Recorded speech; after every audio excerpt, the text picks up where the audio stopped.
Hello everyone, welcome back. कैसे हैं आप लोग? आशा करते हैं आप लोग बहुत अच्छे होंगे।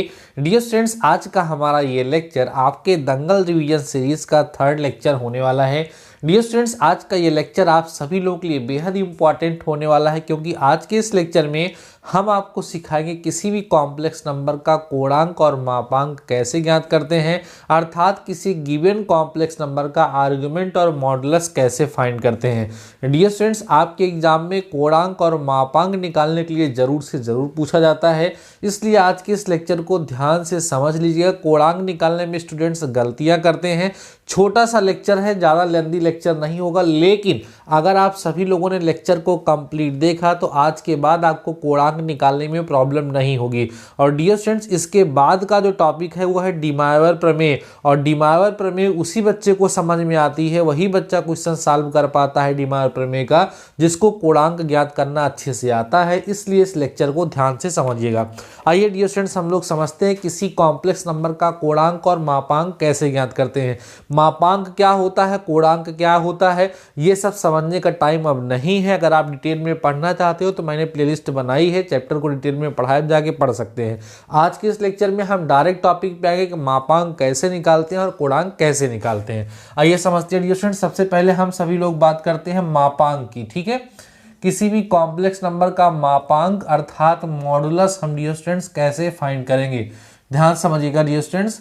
कहा जाता है कि let z is equal to X plus I Y एक कोई कॉम्प्लेक्स नंबर है, तो इस कॉम्प्लेक्स नंबर का जो मापांक मॉडुलस होता है उसको हम लोग मॉड z से दिखाते हैं, और ये इक्वल होता है root over X square plus Y square, अर्थात square of real part plus square of imaginary part, इसी को इसका मॉडुलस कहते हैं। मॉड ऑफ जेड को आर से भी डिनोट करते हैं, therefore R equal to mod of Z is equal to root over X square plus Y square लिख सकते हैं। तो बहुत ही सिंपल सा टॉपिक है डियर स्टूडेंट्स। अगर आपको किसी कॉम्प्लेक्स नंबर का मॉडुलस निकालने के लिए आता है, फॉर एग्जाम्पल जैसे आपको दे दिया जाए z equal to root 3 plus iota, और आपसे कहा जाए कि आप इसका मापांक अर्थात मॉडुलस ज्ञात करो, तो कैसे निकालेंगे? Mod z equal to root over real part का स्क्वायर मतलब रूट 3 का स्क्वायर प्लस इमेजिनरी पार्ट का स्क्वायर मतलब 1 का स्क्वायर। तो मैग्नीट्यूड ऑफ z निकालेंगे तो रूट ओवर 3 का स्क्वायर 3 होगा, इसका 1 हो जाएगा। सॉल्व करेंगे तो कुल मिला के रूट ओवर 4 आएगा, और जिसको सॉल्व करने पर डियर स्टूडेंट्स कितना आ जाएगा? 2 आ जाएगा। ये होता है मापांक निकालने का तरीका। आई होप आप सभी लोगों को ये समझ में आ गया होगा, और बहुत ही छोटा सा टॉपिक है। अब हम बात करते हैं डियर स्टूडेंट्स, कोणांक क्या होता है। क्या होता है कोणांक? ध्यान से हमारी बात को समझिएगा, जिसको हम लोग डियर स्टूडेंट्स इंग्लिश में आर्गुमेंट कहते हैं। ध्यान से इसी को समझिएगा, इसी में मेन लॉजिक है कि कोणांक हम सभी लोग कैसे ज्ञात करेंगे।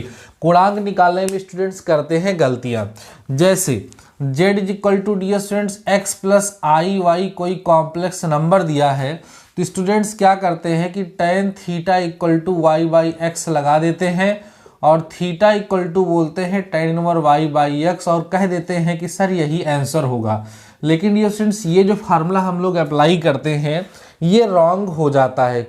जब ये फर्स्ट क्वाड्रेंट में होता है तब तो सही आता है, किसी और क्वाड्रेंट में जाता है तो वहाँ पर आंसर गलत देने लगता है। कैसे, ये आप सभी लोग समझो। जैसे dear student z equal to 1 plus root 3 iota कोई कॉम्प्लेक्स नंबर दिया गया, इसका मैग्नीट्यूड निकालना है तो tan थीटा इक्वल टू आप क्या अप्लाई करोगे? y by x.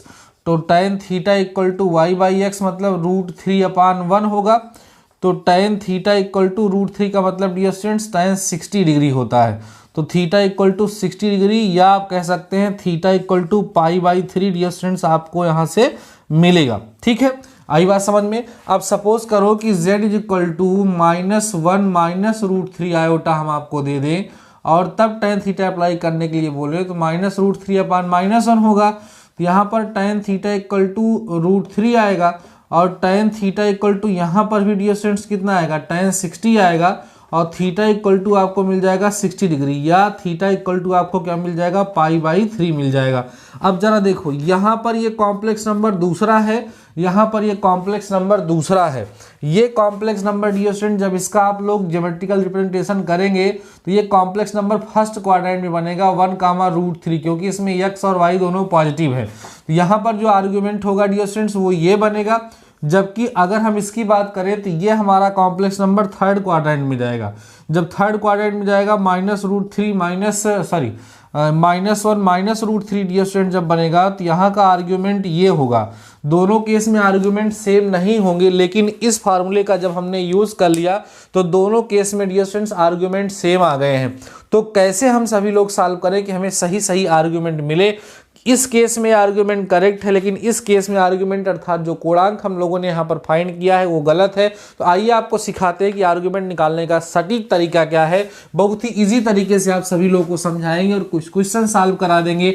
आपका ये कंसेप्ट भी बहुत ही बेहतर तरीके से समझ में आ जाएगा आपको। और डियर स्टूडेंट्स आपको हम बता दें कि आपके एग्जाम में कोणांक निकालने के लिए जरूर से जरूर पूछा जाता है। डियर स्टूडेंट्स अगर आप लेक्चर को देख रहे हैं, अगर अभी तक लाइक नहीं किया तो लेक्चर को लाइक कर दो यार, और अपने दोस्तों के साथ एक बार लेक्चर को जरूर से जरूर शेयर कर दीजिए। डियर स्टूडेंट्स कोणांक निकालने के लिए हमें 4 कंडीशंस पर ध्यान देना होता है। ध्यान समझ बात को समझिएगा। कोणांक जिसको हम बोलते हैं आर्गुमेंट, है ना, आर्गुमेंट अर्थात कोणांक निकालने के लिए हमें 3 कंडीशंस पर ध्यान देना होता है। आइए समझते कौन कौन सी कंडीशन होती है। एक पहला z = x + iy, इसका मतलब ये है कि जो हमारा कॉम्प्लेक्स नंबर है वो फर्स्ट क्वाड्रेंट में है। और दूसरा dear student z = x - iy, जो कि हमारा कहाँ चला गया -x + iy कर दीजिए, सेकेंड क्वाड्रेंट में चला गया। और z = -x - iy, जो कि थर्ड क्वाड्रेंट में चला गया। और z = आपका x - iy, जो कि फोर्थ क्वाड्रेंट में चला गया। यहाँ पर कॉम्प्लेक्स नंबर हमारा फर्स्ट क्वाड्रेंट में है, यहाँ पर हमारा सेकेंड क्वाड्रेंट में है, यहाँ पर हमारा कॉम्प्लेक्स नंबर थर्ड क्वाड्रेंट में, यहाँ पर हमारा कॉम्प्लेक्स नंबर फोर्थ क्वाड्रेंट में है। अगर आप एग्जाम्पल लेना चाहें तो अभी हम लेकर के आपको दिखाएंगे।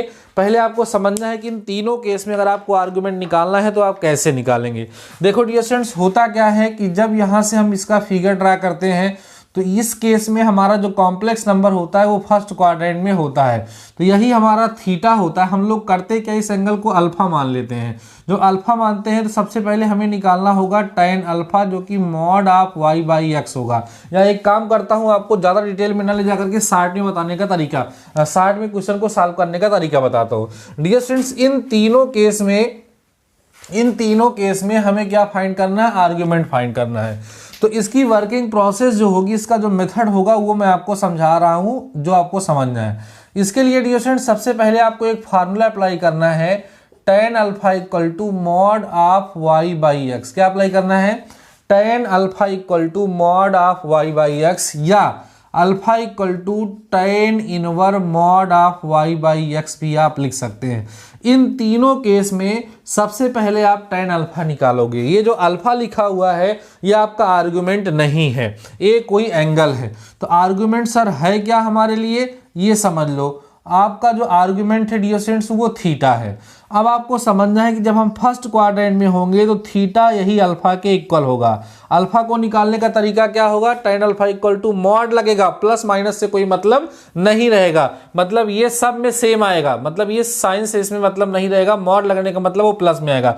तो हम हर एक केस में चाहे ये हो ये हो ये हो या ये हो, सारे केस में tan alpha = mod of y/x लगा करके tan अल्फा निकाल लेंगे। अब उसके बाद अगर वो कॉम्प्लेक्स नंबर हमारा फर्स्ट क्वाड्रेंट में है तो थीटा मतलब आर्गुमेंट अल्फा के ही बराबर होगा। और अगर वो सेकंड क्वाड्रेंट में है तो थीटा = π - अल्फा होगा। ध्यान रखेंगे, अगर वो सेकंड क्वाड्रेंट में है, देख के जान जाएंगे साइन क्यों किस क्वाड्रेंट में है, तो क्या होगा, थीटा को निकालने का फार्मूला π - अल्फा होगा। ठीक है। और अगर वो थर्ड क्वाड्रेंट में है तो थीटा = -π + अल्फा होगा, या अल्फा - π होगा, आप ऐसा कह सकते हैं। ठीक है।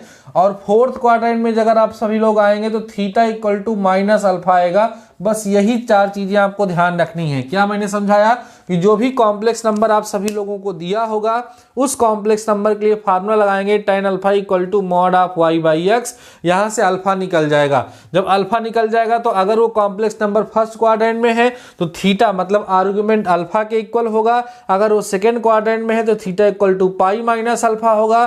थर्ड में है तो अल्फा माइनस पाई होगा। फोर्थ में होगा तो theta equal to minus alpha होगा। इस चीज को ध्यान रखना है। ऐसा क्यों होता है, अगर आप इस चीज को जानना चाहते हैं तो आपको डिटेल में जाकर के लेक्चर देखना पड़ेगा। अब मैं आप सभी लोगों को कुछ क्वेश्चन सॉल्व करके दिखाता हूं और समझाता हूं, जिससे आप सभी लोगों को सारी चीजें बेहतर तरीके से समझ में आ जाएंगी। ध्यान से समझ लीजिए मैंने क्या तरीका आपको बताया है, क्या क्या आपको ध्यान रखना है। देखो ध्यान से, इतना चीज ध्यान रखना है डियर स्टूडेंट्स कि आप सबसे पहले अल्फा निकालोगे और tan अल्फा का फार्मूला है mod of y by X, या इसको हम सभी लोग alpha equal to tan inverse mod of y by X लिख सकते हैं। ठीक है, अगर वो कॉम्प्लेक्स नंबर फर्स्ट क्वाड्रेंट में है तो थीटा अल्फा के इक्वल होगा। सेकेंड क्वाड्रेंट में है तो थीटा जो है वो पाई माइनस अल्फा के इक्वल होगा। अगर वो थर्ड क्वाड्रेंट में है तो theta equal to alpha minus pi होगा। ठीक है, समझ में आ रही बातें। अगर वो फोर्थ क्वाड्रेंट में है तो जो हमारा थीटा होगा वो माइनस अल्फा के इक्वल होगा। बस इतनी बातें आपको ध्यान में रखनी है। आप किसी भी कॉम्प्लेक्स नंबर का आर्गुमेंट फाइंड कर सकते हैं और मॉडुलस फाइंड करना तो इजी ही है। आइए एक छोटा सा क्वेश्चन लेते हैं और आपको जो भी क्वेश्चन लिए थे वही लेकर के आपको दिखाते हैं। z equal to dear students 1 plus root 3 iota है। इसका हमें क्या फाइंड करना है, आर्गुमेंट। तो सबसे पहला फार्मूला लगाओगे tan alpha equal to mod of y by X. तो tan alpha equal to mod का मतलब डियर स्टूडेंट्स यहाँ कितना है, रूट 3 है, अपान में 1 है। ध्यान समझना, tan अल्फा इक्वल टू ये प्लस में आएगा tan 60 डिग्री की वैल्यू होगी या tan पाई बाई 3 आप इसको कह सकते हैं। तो alpha equal to dear students क्या आएगा, बोलो, alpha equal to pi by 3 आएगा। तो अल्फा की वैल्यू तो आ गई। अब ये जो आपका कॉम्प्लेक्स नंबर है कहाँ से बिलोंग करता है, फर्स्ट क्वाड्रेंट में बिलोंग करता है। देयरफॉर थीटा इक्वल टू क्या होगा, अल्फा, तो थीटा इक्वल टू आ जाएगा पाई बाई 3। मतलब ये जो कॉम्प्लेक्स नंबर हमारे पास डियर स्टूडेंट दिया गया है, इस कॉम्प्लेक्स नंबर का जो आर्गुमेंट होगा वो कितना होगा, पाई बाई 3 होगा। अब जो दूसरा एग्जाम्पल लिए थे आइए उसको हम सभी लोग देख लें। जैसे z equal to -1 minus root 3 iota अगर हम ले लेते हैं तो उस केस में हम क्या करेंगे, tan अल्फा निकालेंगे। tan alpha equal to magnitude of y by X होगा। तो tan alpha equal to magnitude of minus root 3 upon -1 ये होगा। तो tan अल्फा इक्वल टू कुल मिला के रूट 3 ही आएगा। तो tan alpha equal to dear students यहाँ पर tan पाई बाई 3 आएगा। तो अल्फा इक्वल टू कितना आएगा, पाई बाई 3 मतलब 60 डिग्री। ये अल्फा की वैल्यू आ गई। लेकिन आपको ये देखना है कि जो z दिया है ये किस क्वाड्रेंट में, ये थर्ड क्वाड्रेंट में। ध्यान रखते हैं किस क्वाड्रेंट में है, थर्ड में, क्योंकि दोनों माइनस माइनस है। तो यहाँ पर थीटा का फार्मूला क्या बताया हमने थर्ड के लिए, देखो अल्फा माइनस पाई, मतलब पाई बाई 3 माइनस में क्या करेंगे, पाई सॉल्व करेंगे तो आंसर आएगा -2 पाई बाई 3। ये इसका डियर स्टूडेंट्स क्या हो जाएगा, करेक्ट आंसर हो जाएगा। तो फार्मूला एक ही है, बस अलग अलग कंडीशन में उसको आप सभी लोगों को ध्यान रखने की ज़रूरत है। फिर आप सभी लोग आसानी से किसी का भी आर्गुमेंट या किसी का भी आप लोग मॉडुलस इजीली फाइंड कर पाएंगे। अब कुछ प्रीवियस ईयर क्वेश्चन आपके साथ हम डिस्कस करेंगे, जिससे आप सभी लोगों का ये टॉपिक ज़्यादा बेहद अच्छे तरीके से, बहुत ही बेहतरीन तरीके से आपको समझ में आ जाएगा। ठीक है, आइए समझते हैं डियर स्टूडेंट ध्यान से। कभी कभी डियर स्टूडेंट्स इसी में एक छोटा सा क्वेश्चन और आ जाता है, ध्यान से उसके बारे में भी डिस्कस कर लेता हूं। बाकी आर्गुमेंट और मॉडुलस फाइंड करने का तरीका आपको समझ में आया होगा। अभी एक दो क्वेश्चन हम आपके साथ और डिस्कस करेंगे तो आपको बेहतर तरीके से समझ में चीज़ें आ जाएंगी। ठीक है, जैसे कभी कभी आ जाता है डियर स्टूडेंट्स, जैसे आपको दे दिया जाए यही क्वेश्चन, z इक्वल टू दे दिया जाए 1 प्लस रूट 3 आयोटा दे दिया जाए और इसी को कहा जाए कि ध्रुवीय रूप में बदलिए, ध्रुवीय रूप। ठीक है, ध्रुवीय रूप जिसको इंग्लिश में पोलर फॉर्म कहते हैं। आपसे कह दिया जाए कि इस दिए गए कॉम्प्लेक्स नंबर को पोलर फॉर्म में कन्वर्ट करिए, तो कैसे कन्वर्ट करेंगे। तो इसके लिए आपको पता होना चाहिए कि पोलर फॉर्म जो होता है वो r cos थीटा, ठीक है, प्लस i sin थीटा होता है। ध्यान दो डियर स्टूडेंट, जो पोलर फॉर्म होता है वो क्या होता है, r cos theta plus i sin theta होता है। अब यहाँ पर r क्या है डियर स्टूडेंट्स, r है यहाँ पर मॉडुलस, ठीक है, और थीटा क्या है डियर स्टूडेंट्स, यहाँ पर आर्गुमेंट है।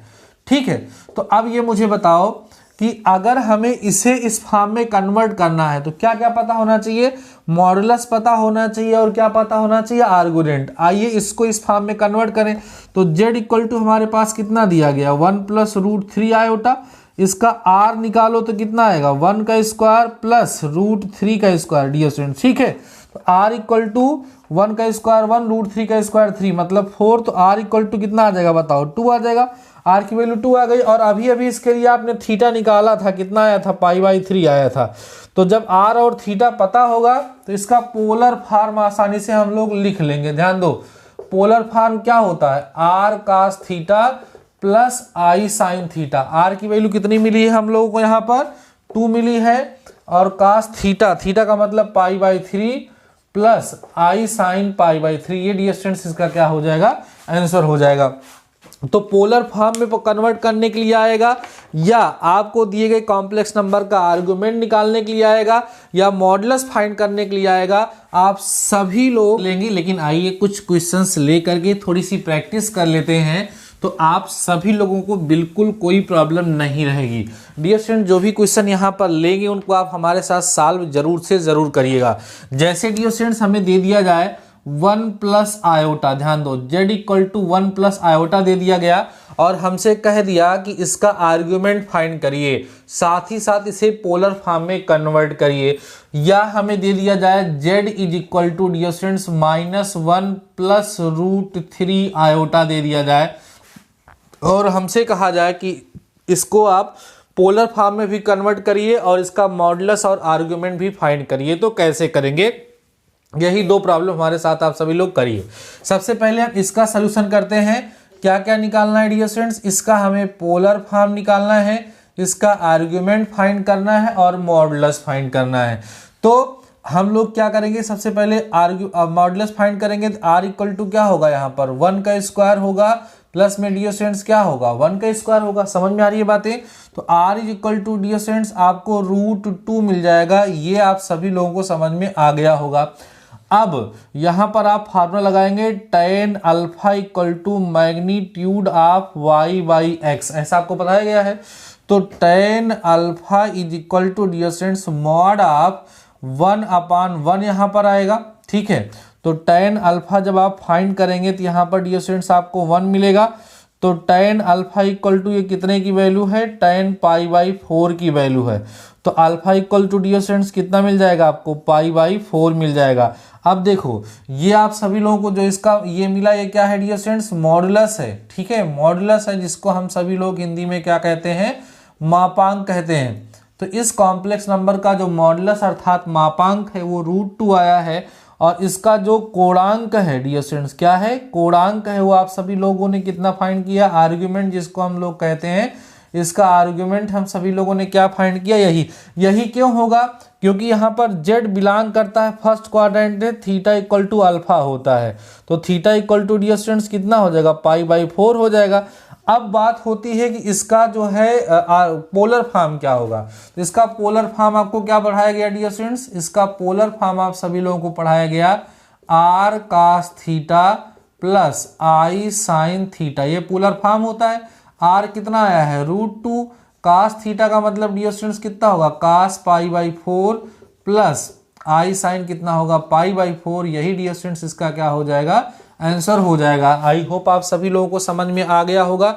अब आइए उसको हम लोग सॉल्व करते हैं, क्योंकि वहां पर एक माइनस में और एक प्लस में है। ध्यान से सीख करके जाइएगा। अभी टास्क में क्वेश्चन भी दूंगा और उसको आप सभी लोगों को सॉल्व करके मुझे कमेंट सेक्शन में कमेंट करके आंसर बताना होगा।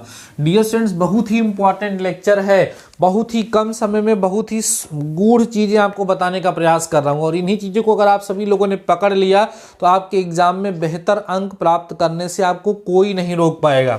आइए देखिए ध्यान से, इसका सल्यूशन हम सभी लोग करते हैं डियर स्टूडेंट। जो हमारे पास ये वाला क्वेश्चन दिया गया है, z इक्वल टू कितना है डियर स्टूडेंट्स, -1 है प्लस √3 आयोटा है। सबसे पहले इसका क्या निकालेंगे, मॉडुलस। तो √(-1) का स्क्वायर होगा प्लस में √3 का स्क्वायर होगा, ठीक है। इजी है बट मेरे साथ सॉल्व करिए।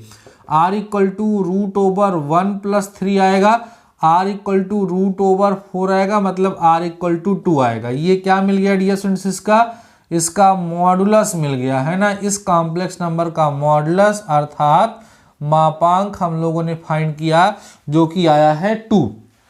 अब हम क्या फार्मूला लगाएंगे, tan alpha is equal to mod of y by x, mod लगाएंगे, माइनस से मतलब नहीं होगा यहाँ पर। tan alpha equal to mod of y का मतलब √3 बाई एक्स का मतलब -1, ठीक है। तो tan alpha is equal to कुल मिला के √3 है क्योंकि मॉड लगा हुआ है, तो tan alpha equal to dear students कितना आएगा यहाँ पर, tan π/3 मतलब 60 डिग्री।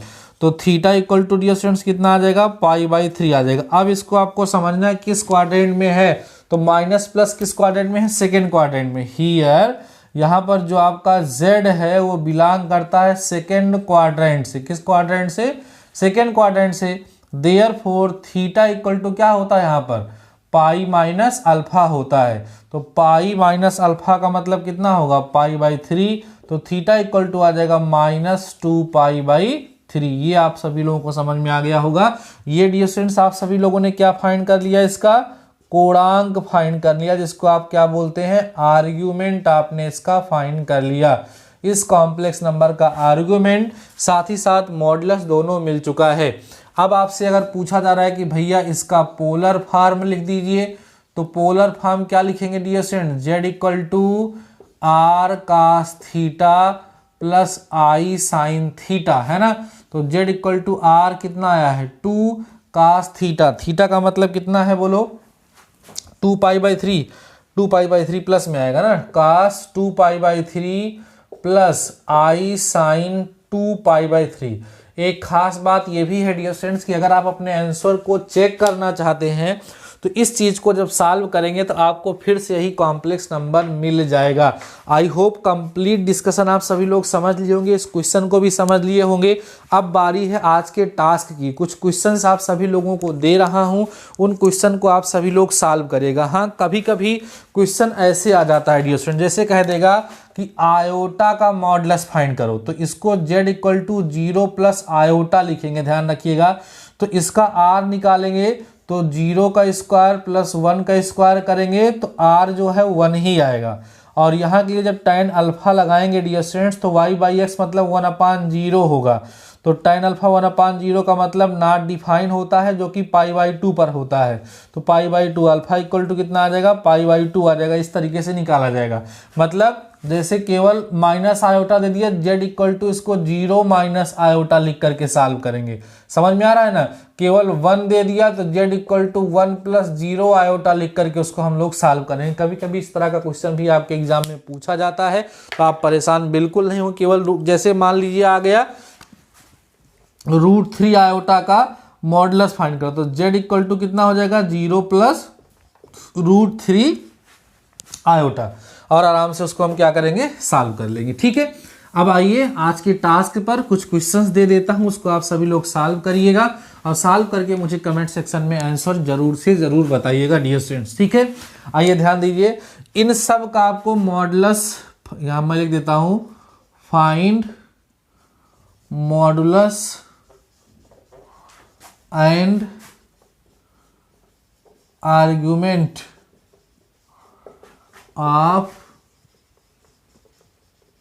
फॉलोइंग्स। ठीक है,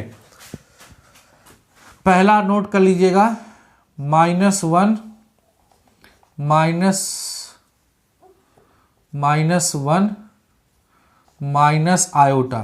दूसरा नोट कर लीजिएगा 1 माइनस √3 आयोटा।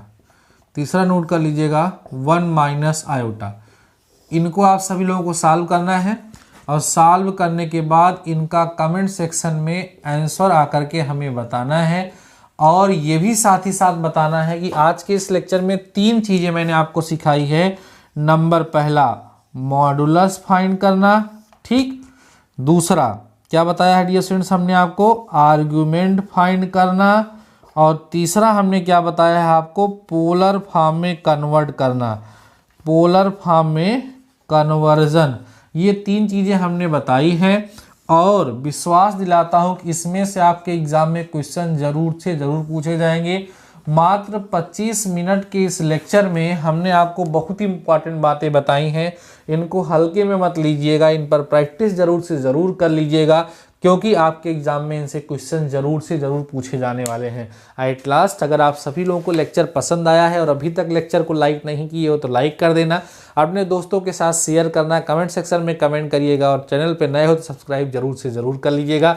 बाकी डियर स्टूडेंट्स, आज के इस लेक्चर में बस इतना ही। मिलते हैं नेक्स्ट लेक्चर के साथ, तब तक के लिए शानदार रहिए और पढ़ते रहिए।